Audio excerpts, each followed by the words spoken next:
Good afternoon, everyone. Welcome to The Reason We Learn. Welcome, welcome. I am your host, Deb Philman, and today I have with me Emmett Gardner. And I haven't had a student on my channel yet, so you are the first. Welcome, Emmett. I'm going to talk about who Emmett is, but before I get to that, I do want to just do a little housekeeping for the channel. If it is your first time at The Reason We Learn, please consider subscribing to the channel for more content about American education. And if you are watching, please like, share, and comment during the broadcast so we can answer any questions you might have. So, who is Emmett Gardner? Emmett, would you like to tackle that? Would you like to introduce yourself and explain who you are? Sure. Thank you Okay, for having me on, you're very Deb. welcome. I am a senior in high school and at a high school, public school just outside of Boston in Massachusetts. And I started an organization in collaboration with Parents Unite called Students Unite, which is right now just a network of students who advocate for open inquiry, viewpoint diversity, and normalized dissent in their schools. Very good. And what specifically do you do as far as advocacy? How does that manifest? Mostly in clubs. So we have we use the resources from FIRE, which is setting up a network of discourse clubs for high schools, and the Foundation Against Intolerance and Racism is starting their sweep of clubs across the country as well. Mhm. Clubs are nice because it's a nice isolated environment in the school. It's not monitored that much by administration or teachers, and it's a nice locus of private, kids and where they can share ideas and things like that. But also, we exist in the classroom, and we really push our members to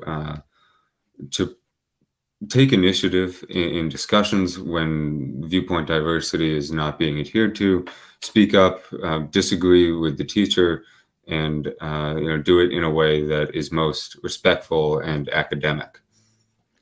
That's great. So you actually coach the kids in the clubs. The way they work is to give them those tools. And do you do role playing, or are there specific tools that you use that are Mhm. available somewhere else? I mean, through Fire, is that who provides the tools? We have lots of resources from FIRE. The best resources are that we've found are really just mentorship and leadership. We have a strong executive board, Students United group of students who have done this in their classrooms for a long time and Hmm. understand how to do it. So they are able to reach out to schools. We talk to our kids a lot. We're very connected to our members. So whenever a problem arises or someone has a question, we can address it. But generally, we have our own like packets of information on uh, how to identify different types of biases or indoctrination that's happening in the classroom, and then how to react to that in the best way. Okay. All right, great. Now, one thing that you and I talked about before the show is that a lot of people, students especially, but also parents, aren't aware of the fact that their children, or that they um, have more freedom of speech within the classroom than the teacher does. In other words, Mhm. that they have the right to speak up, and they have the right to challenge the teacher, question what's being taught, provide their own opinions and resources, and they're not supposed to be shut down out of hand, right? Mhm. And would you agree that a lot of students don't realize that?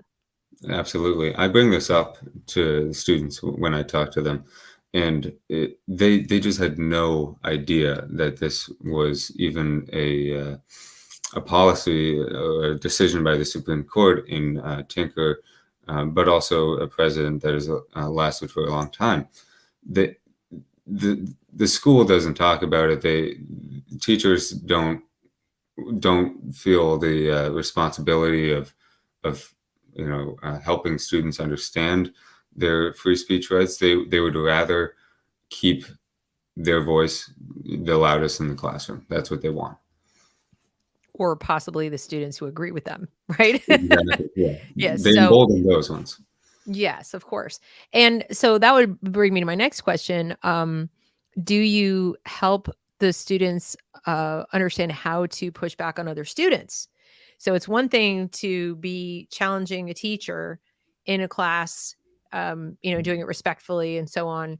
The teacher has a certain, we would hope, certain measure of responsibility to the student, but other students don't. Hmm. And so that could be a little more dicey, right? Hmm. Those kinds of conversations. So do you help them with that as well? Yes, because that is another important barrier to get to overcome is how do you maintain your friendships? That's really what kids care about. And the problem with that is the intense level of manipulation of ideas that happens in classrooms produces a strong dichotomy of students, Mhm. usually those that disagree and those that agree. And of course, there are friend groups that disagree with each other, but that is very rare. And this is something that FIRE has been working on for a while. They have a good saying for the discourse clubs. It's called "Keep your views and your friends," basically. So it's something that's very tricky. It's been the hardest thing for a lot of our students to do, but we're all getting better at it. And personally, I have many friends of the opposite on the opposite aisle than I do, and it's great that they are able to treat each other as individuals and not members of a certain group that they can just straw man. Mhm. That's great. And, now you tell me how you got started with this. Like, what was the impetus for it, and then how did it take shape? So there was a debate club at my high school for a long time, and a few years ago, I became president of the club. And it was a debate club. We went to competitions and we did the whole competitive thing.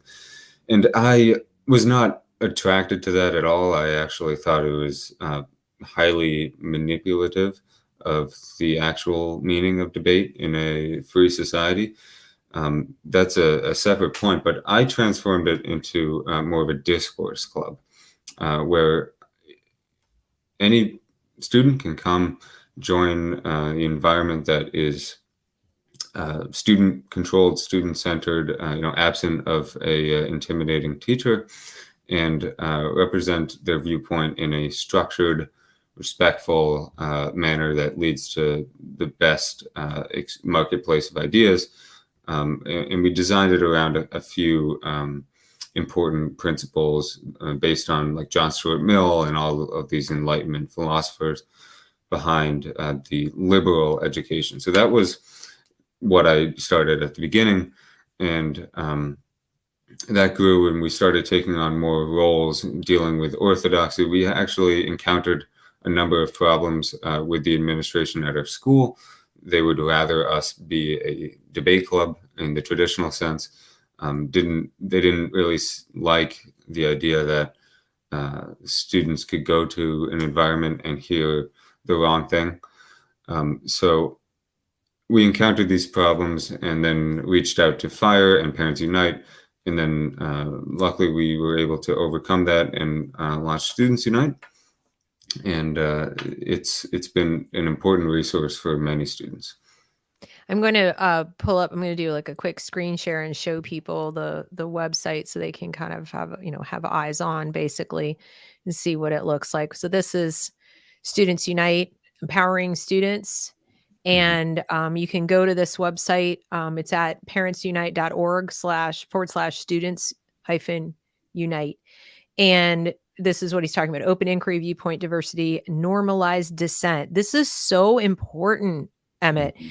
Normalizing dissent. Right now, we're normalizing conformity, which is so odd to me as a person at my age. I grew up where the goal as a young person was to not conform.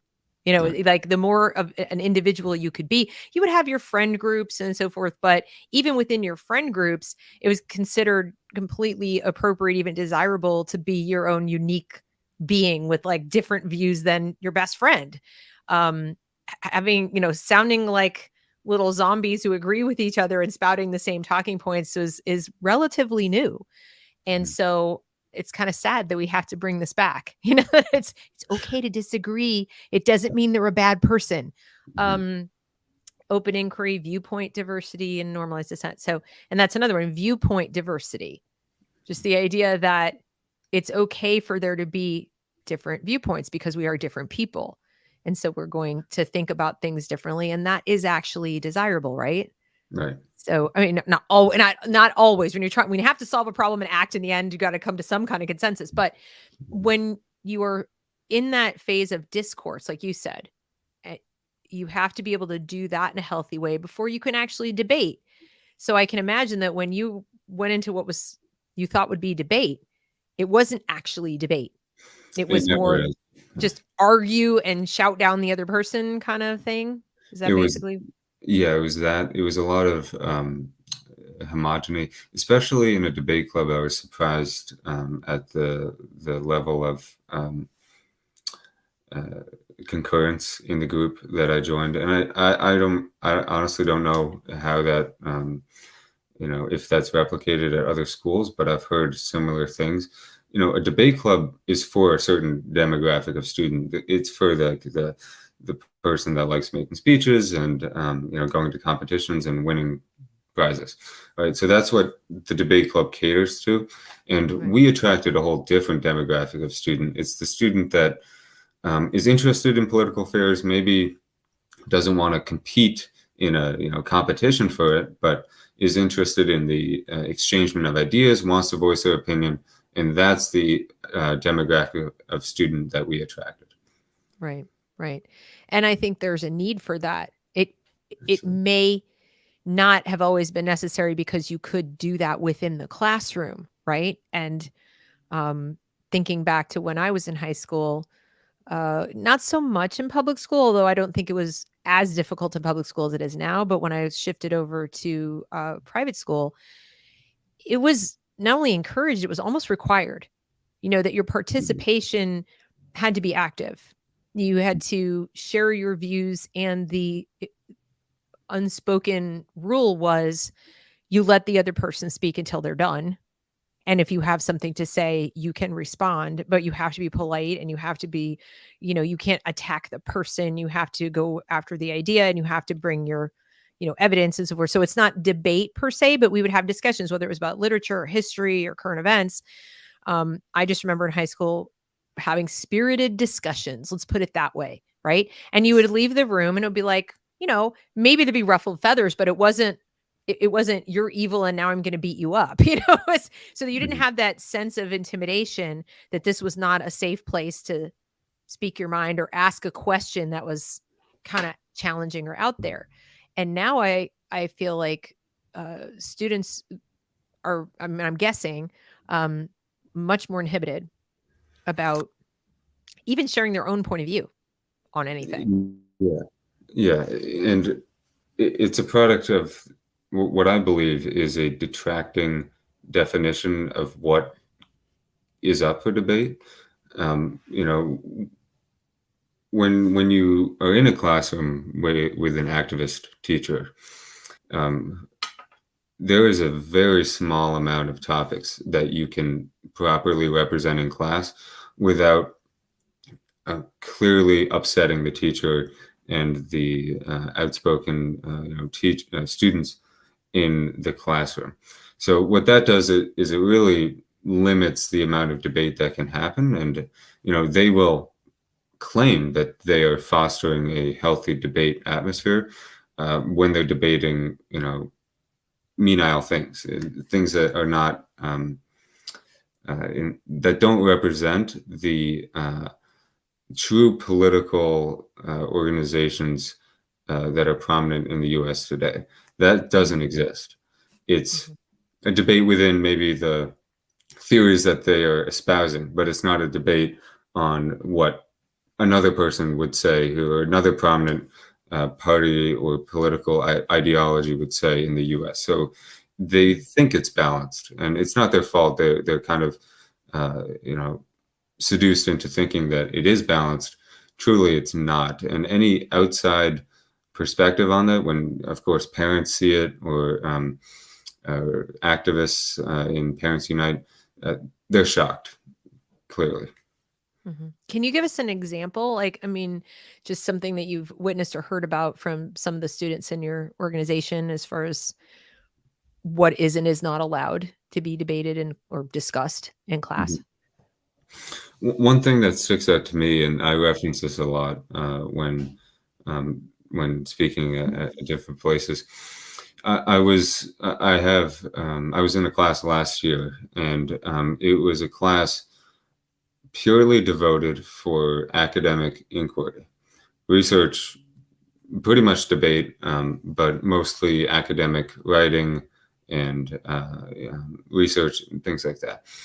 And it was an environment that I expected to be completely absolved of any of the constraints that I have been under in many of my history and English classes. So I was excited to be able to just like open my mind, research whatever side of the position I wanted to. But quickly I realized that was not the case. And in one of our classes, we had a discussion about institutional sexism, and it was based on a couple of sources from, I think, the New York Times, about different examples of sexism and the disparities, especially in regards to pay between male and Right. females. And make your argument about that. That's fine. You have your position, and I think we all know which position the teacher was espousing. But Sure. it was a homogeny. I mean, it was purely an echo chamber. I had never seen anything like it before. I recently I had actually done research myself and understood the different sides of the position. Then I could see the indoctrination more clearly, and Right. I could clearly see that this was a completely one-sided discussion. So it was the teacher, he was espousing a lot of views, and then he would go around the room and every other student would say the exact same thing. And that was encouraged. I mean, how dare they really challenge anything outside what the teacher says, because in their mind that is intellectually dishonest. I mean, that's a big problem of indoctrination, is when or homogeny, when the teacher says a political statement, then given the academic the inherent academic environment in the school, kids are going there to learn, so of course they're going to repeat what the teacher says, because otherwise you would be denying actual knowledge as it is presented, as they see it. So they got to me, and I said, well, I'm going to, represent the alternative viewpoint. And I did, regardless of whether that is something I believed in. The gross one-sidedness was just too much Right. for me to bear. So I had to bring it up. And in doing so, of course, I made lots of people uncomfortable. It sparked a small period of pretty fiery debate between everyone in the classroom, or me and everyone in the classroom. But I had people, students, come up to me afterwards and thank me for providing that nuance, because this is something that they had felt themselves, but were too afraid to articulate. Mhm. And I honestly believe that I have had some academic grade deductions because of that in this class. But I am glad that I do provide that nuance. So that was Mhm. one example, and I can go further, because there's an interesting phenomenon where when the teacher presents something as unalienable,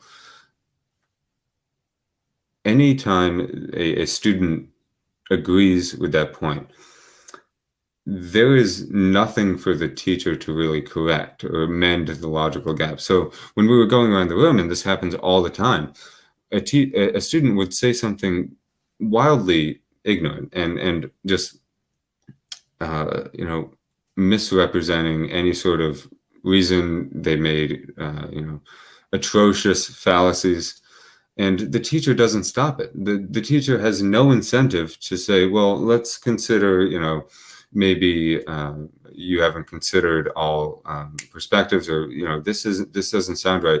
They have no incentive to do that. They have an incentive to keep quiet and say, well, that supports my end conclusion, so I'm just going to stay silent. And Mhm. that inhibits on a student's education.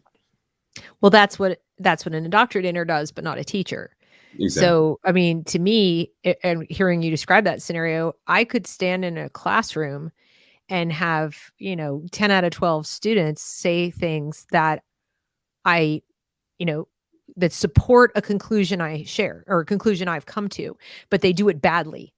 In other words, they're using straw men or they're using ad hominem attacks or they're, it's something I can't stand when there are politicians who I theoretically agree with making horrible arguments or just misrepresenting the position. It actually makes me more frustrated than somebody who just straight up disagrees. To your point, like there's no, if somebody disagrees, I can now try to persuade them. I know where to go with that. When the person is making a bad argument, I actually feel compelled to point out that it's a bad argument. And I'll give you an example. I did a volunteer teaching job for a year with 6th and 7th graders. It was supposed to be a debate club. And like you, I discovered they were in no position to debate because they didn't really understand the fundamentals of discourse. They couldn't have a conversation where they weren't all saying the same thing, right? So I had to back up and we had to go over things like, you know, operational definitions of terms. Just so like certain words you can't just throw around like everybody knows what I mean. And just I had to teach them some basic fallacies. Like this is a fallacy that you have to understand. This is not an argument. Because we did things like straw man and ad hominem and so forth, the biggies. And there I would assign them a topic, and some of those were low level topics to discuss. Okay. And there would be kids in the room who would say something I agreed with, and I would have to do that. I'd have to say, regardless of whether I agree with you, you just made a straw man argument. Right. And then I'd have to point it out because my goal as the teacher is to help them make successful arguments, whether I agree with the argument or I don't. If you're Mhm. teaching critical thinking, which is what this is, and you're teaching argumentation, which is what this is, and persuasive speech, that's your role. That is literally your role as the teacher, is to identify fallacious, thinking strategies, point them out, and guide the student towards a more reasonable way of expressing themselves, even if what they're saying just doesn't work. And maybe in so doing, you will help them discover for themselves that they don't even agree with what they're saying. Like that. Oh, wait, now my point falls apart because I needed that ad hominem attack, or I needed that straw man in order to be correct, or in order to believe what I thought I believed. And so I also have to be ready as a teacher to confront the possibility that after I correct their thinking process, they might stop agreeing with me. Mhm. They might need new information to agree with me again. So the teacher has to leave his or her ego at the door and not be an activist, period. You can't be an activist and teach thinking. You can't do No, it, you to can't. your point, because it's too tempting. It's not that they don't have an impetus to do it. If they're a teacher, they do. It's that they don't have a personal investment in doing it if they're an activist. Mhm. Mhm. So that's a mindset. It's like, am I a teacher or am I an activist? And too often Yeah. I think they're going into teaching to use the children, projecting onto them what they think. So, um, what do you think is the most challenging aspect of encouraging students to um, use their voice and speak up on behalf of, viewpoint diversity and into normalized dissent? What do you think is the most challenging component of that? It's actually doing it. That's the most challenging thing is, you know, we go through all this training, you learn everything about discourse, you practice it, wonderfully. But you get in the classroom, raise your hand, everyone's looking at you, the teacher is, beginning to suspect you might be disagreeing with you. That's the hardest thing. And it cannot be understated the amount, the environment that the teacher creates in the classroom is often not welcoming of viewpoint diversity, and it's scary to provide that, and a lot of kids don't tend to do that. They get nervous, and because the teachers are very good at this. They're very good, or at least the activist teacher in that sense. They're very good at making sure that no alternative viewpoints get any sort of oxygen in the room. Our purpose is trying to help them understand where their voice could fit in the conversation and how to contribute to the intellectual trajectory of the class. That's hard in and of itself, but actually doing it when the time comes is difficult for many students, and sometimes they concede and kind of don't do it at the end. But we have strategies to overcome that, and it's something that we're working on actively. Well, and it's especially hard if by the time, if you're talking about kids who have been getting this kind of treatment since kindergarten, because the activism goes all the way down to kindergarten now. So it's not like, oh, it just started in 9th grade. To your point, kids are more aware of their peer relationships starting in probably 5th grade or 6th grade. They start being, less concerned what mom and dad think and so forth. And it's more like, what do my friends think? And what do the other, people outside my home? And then if the teachers have put up posters in the classroom and organized field trips and even participation in protests and things like that since 6th grade, which has been what I've observed as a parent and an educator, that it starts about then, the message is pretty clear, right? Like the teachers almost don't need to say anything. Walk in the room and see what the posters are in the room. See what videos and films they choose to show you. See what books they choose. Kids are pretty savvy. They get the message even if it's implicit. And then, of course, like, you said, there will be loud voices in the room. They get louder because the teacher is, giving them all kinds of approbation, like, yeah, tell it. But what else did you want to say? Say more. Right. And that also communicates the message. So, I can see how it would take a tremendous amount of courage, and not just courage, but a certain kind of stamina, because Yes. even if you have the guts, there's probably the thought in your mind of like, do I even want to bother? Like, why do I even care? Like, I know what I think, and I'm good with it, and I'll just go read my books on the side, and I'm done with these people. Like, I don't even want to get in an argument. I got other things to do. I don't want to start. Like, there are more incentives to not do it than to do it. And you almost can't argue with that. So like, I think a person in your position, they're telling you like, but what's the point? They're not going to listen. Nobody's going to change their mind. And I might lose points on my grade. And I know what I think anyway. And my parents agree with me, whatever. Exactly. It's tough, right? They have to perceive a value for themselves in doing something that is at least immediately painful, right? And seems counterproductive when in fact it isn't, right? It isn't.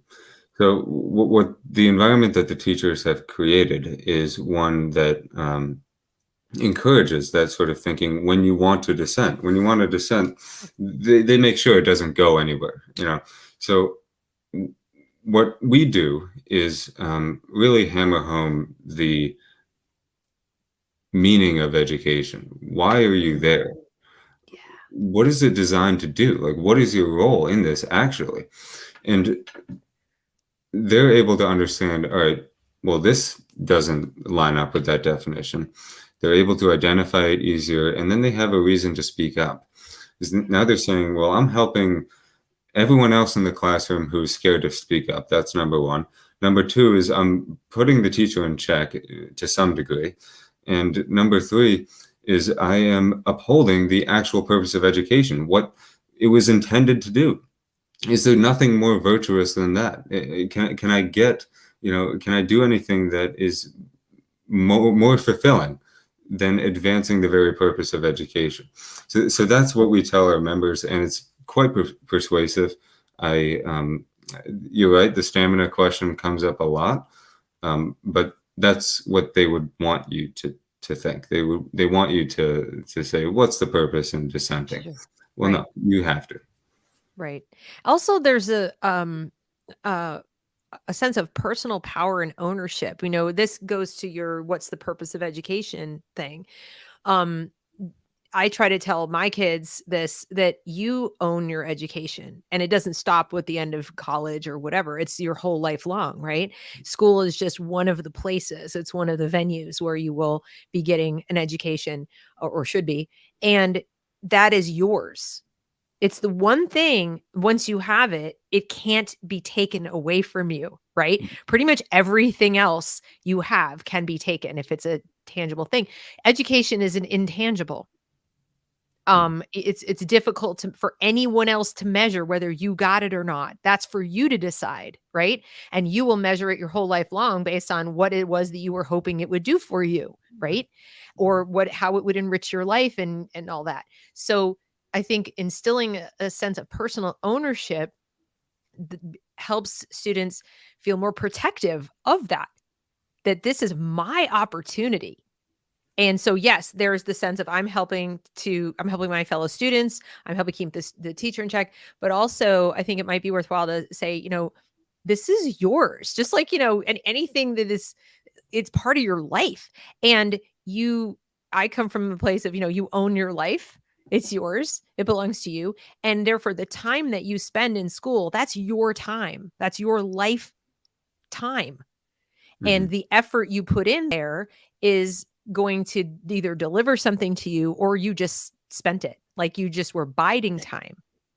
Yeah. And that might help kids feel a little bit more empowered. I know that was the message given to me when I was a little bit of an apathetic student, and my dad felt like I was underachieving. So Mm. I wasn't really afraid to voice my opinions, but I wasn't really engaged. Yeah. I was just kind of like, whatever. And when I got that talking to from him and my grandfather, it flipped on a light switch. Something came over me where I was like, "Wait a minute. I'm only hurting me. Like, this is my time, my 8 hours a day, my future, and for whatever reason, I just hadn't clicked. Like you would think it would be obvious, but it had to be put to me exactly that way. Like, what is this? Mm. This is you and your life that you're doing. You're not somebody else's body. Right. So that's another thing that students might be able to consider to go Yeah. along with that. So yeah, sometimes I think that we're more of an academic organization because we talk to students and they immediately start to realize the importance of their own education, and whether or not they agree or disagree in class, they start to have more of an authority and responsibility over their education. That, like you said, is key. Like, you can't really do well in school if you don't want to. You don't have a personal reason to. So it helps with that as well. I was surprised initially at how well our students have been doing. Right. Exactly. I think this is a funny comment. You were talking before about the gender gap thing, or systemic. Uh, what was it that you said? Sexism, I think. And Mm. so Ego Brain says, "LOL, my son had to write an essay on social justice, and he wrote an essay on the gender pay gap not being real. He said, 'Not today, lady.'" Yeah. Go kid. Yeah. I think it's great. I think anytime kids in an academic setting can challenge the teacher, even if I disagreed with the kid, I I personally as a teacher would find it um more exciting for my class. If you're trying to have an engaging class, dissent can be beneficial. Certainly Mm. gets people awake. It's not like you want people fighting, but if everybody agrees, it's really boring. Absolutely. Right? You're not thinking. You're not really thinking. It's um some of the best ideas come out of people disagreeing about something, and then, like a light bulb comes on. So, Mhm. if we really want to solve problems too, I Right. hear an echo Exactly. now of it. So, so now the organization, you started the organization, and then Parents Unite helped you, and now this is, um, 'cause I know you said you were in the middle of it. But, how did it work? Like, what was the organization? What did you do? What was the mission? What was the vision? Yeah. this is available to students nationwide. Can Mhm. they do this? Absolutely, they can Okay. join. It's free to join. It's mostly just online.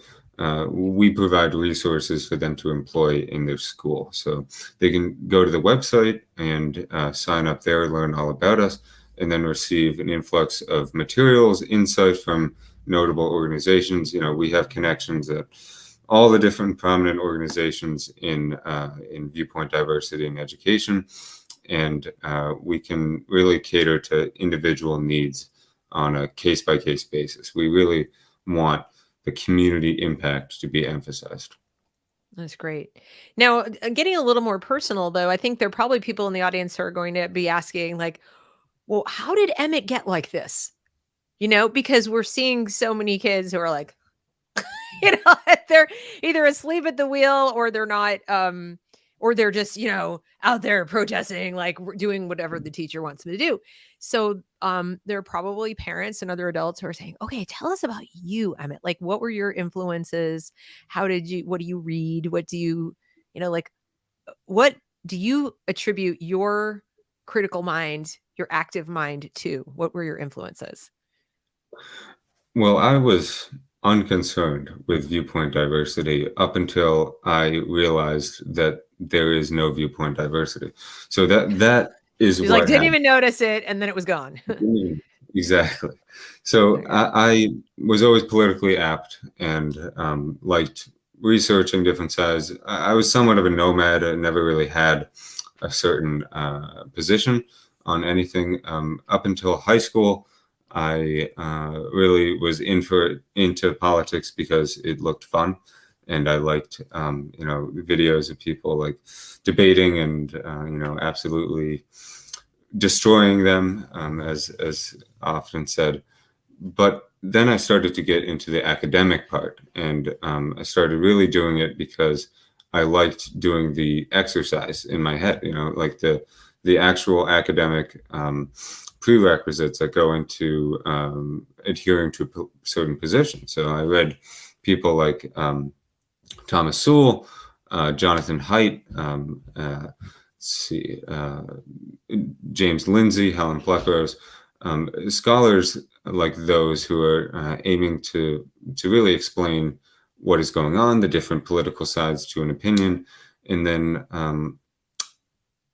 I went to school, and starting around a few years ago, um, a lot of this started to accelerate after the events of 2020.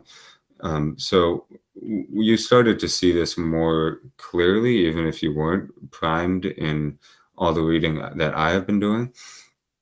But once I did that reading and I could see the effect of it, beginning of a couple years ago, I started to really see that this was a problem, and wanted to do something about the polarization and defamation of certain political groups, especially when it is perpetuated by individuals who are controlling the education system. When Right. they're polarizing, that just wrecks the whole purpose of an education. And I went into school thinking, all right, well, this is the education space. This is where I can actually represent different viewpoints and actually come to a conclusion and advance my academic aptitudes.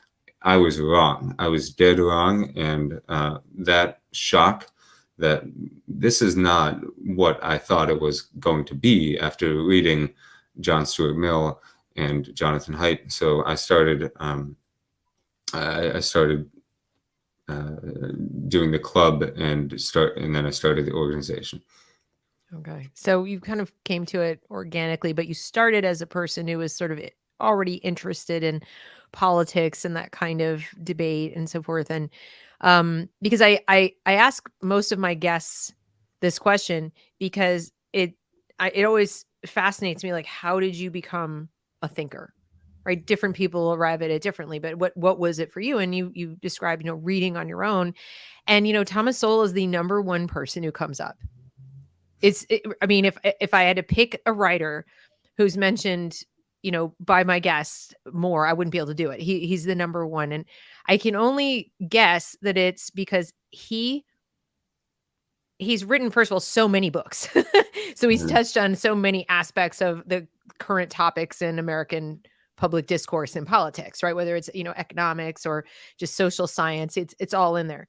And he has invariably taken the point of view or exploded things using data that are contradicted in the media or contradicted in academia. And, he's kind of the dissenter, if you will. I mean, he really oughtn't be, because he's not really doing anything but showing you where the data goes. Mhm. But he's been doing this since the 70s. And, so he covers also a long time period and a broad range of topics. But I really think it's one of those things where I, as an educator myself, I think we should be assigning Thomas Sowell. Not so everyone would agree with Thomas Sowell, but just as at least, an opposing viewpoint, right? He could cover most of them. Read something from him if you're also going to read, Kendi and Crenshaw and it's like, okay, well, let's, balance this out. And I know Right. the organization is also about balance, Yes. right? Yes. And so, have you ever proposed something like that, or does your organization get into that? Get into making proposals to school boards or to curriculum developers about how to explicitly bring balance to the classroom as opposed to waiting for the kids to do it on their own? Do you Right. have anything working in that direction?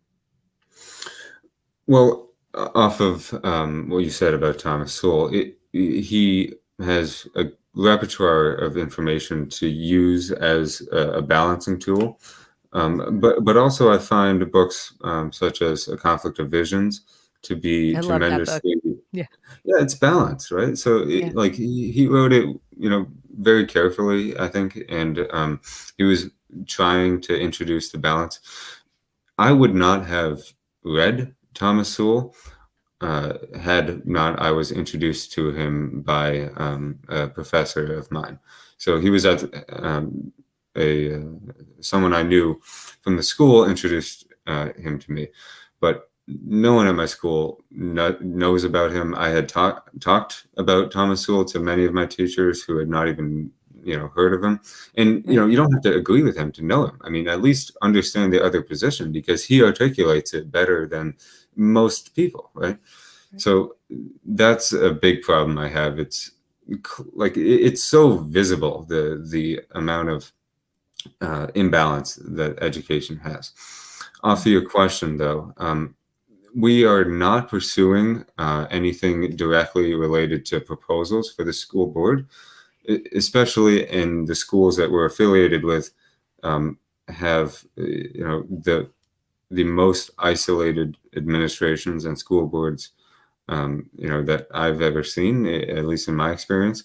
And we're actually like nationwide famous for our school board and the initiatives that we're doing at my school. I think Jimmy Fallon did a segment on us recently, making fun of us actually. Um, What do you mean by isolated? Like, help us understand what you mean specifically.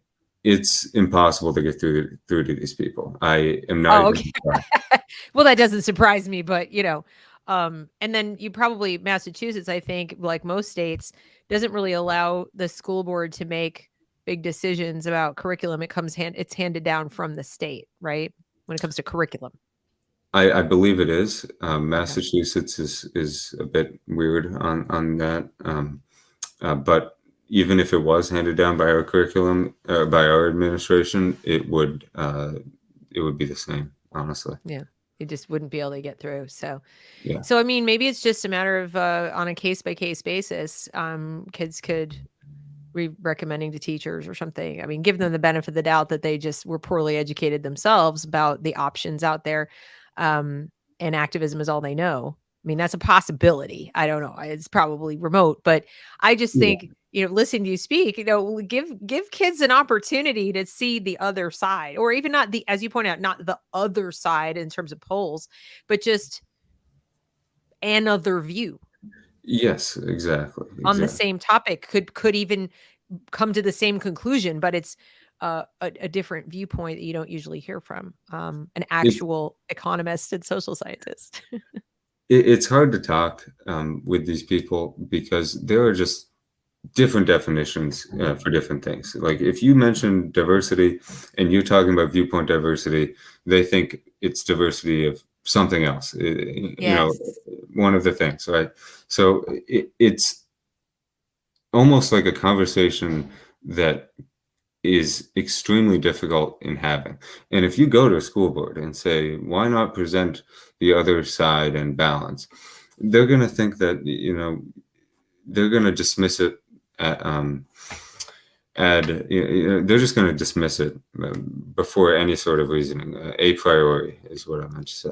Well, this kind of goes back to what you said about the number of topics that are even open for discussion, Exactly. where it's presumed case closed. So if Mhm. you were to go and say, could we have some viewpoint diversity on the subject of racism in America, for example? They'll be like, "Why are you the KKK? Like, do you? So you want to present the view of the Nazis?" Like that. In other words, like they can't conceive of how anyone would disagree with them about how racism does or doesn't manifest in American society or institutions. It's given that it does. It's a given that it's pervasive. It's a given that it's intractable. And yeah, we all need to root it out from the bottom up. And any discussion about how that isn't true is obviously racist. And how are And you going to that's question it? exactly, and that's why our method has worked in a lot of cases, because we're not proposing we represent different viewpoints in the classroom.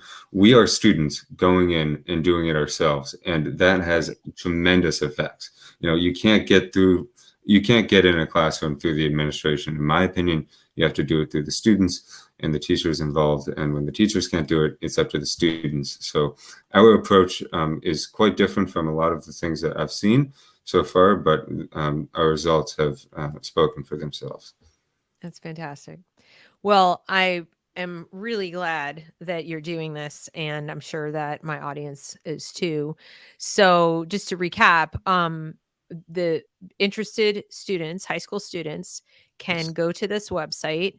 I'll put the link up again here. Um, There it is, parentsunite.org, students-unite.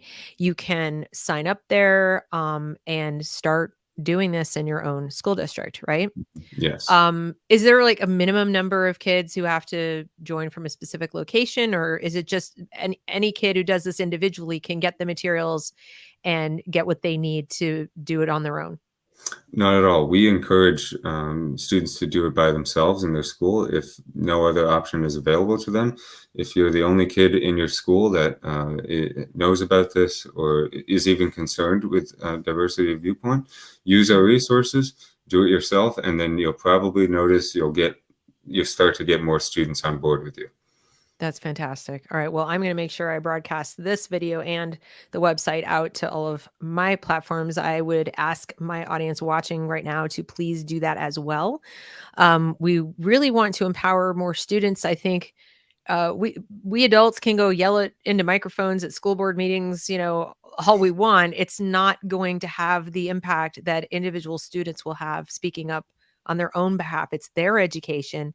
And I think it's our job as their first teachers to empower them to own it and to protect it, just as Emmett has described. Absolutely. So, any final thoughts, Emmett, for us? Any other things that you think we should be doing that we're not doing as parents? Well, as parents, I would say you need to really encourage the initiative over your education and help them realize a lot of what they're seeing in schools is not okay. It's not right. It's not what it's designed to do. And we're not just complaining when you say this. You have to do something about your own education. It's up to you. It's only, like you said, it's only harming you.